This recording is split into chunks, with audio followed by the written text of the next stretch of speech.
Ambassador of Australia to the United States, Kevin Rudd, who's a China expert, recently wrote a book that basically really emphasizes that Xi Jinping is all about party power. That is the absolute driving force. And that extends to the private sector. So presumably that also extends to the private sector that's owned by foreign companies or operating there. So if that's the case, how do you manage to navigate when the party only has one goal, which is power, that they can be used arbitrarily anytime they like? You stay in business. It's so difficult. And to make it even more difficult, the party constantly eats its own. The example I like to cite is Bank of China, which is one of the four major state-owned enterprise banks, long seen as a policy bank. And so for a long time, financial institutions in China, the foreign ones would think, great, I'm doing this right. I have a partnership with Bank of China.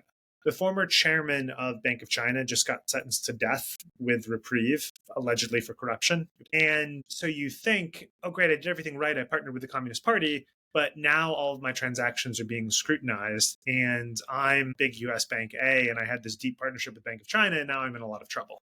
Billions and billions of dollars of trouble. So even working with the party and strengthening party power isn't the solution that will let you have a strong and simple business operations in China. The other thing is that Chinese law requires any company that has at least 3 party members to have a party cell.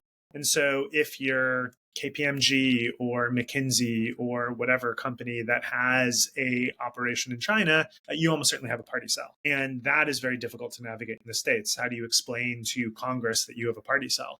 You can't just say, hey, I'm following Chinese law and I'm implementing a party cell. And then what about branches in the States? Does Chinese law extend overseas? You could argue so, very much so. And so does a US company that has operations in China and has, say, 300 employees who are Chinese nationals in Texas or Florida have to have a party cell? And then how do they deal with US regulations on that? It's very, very challenging.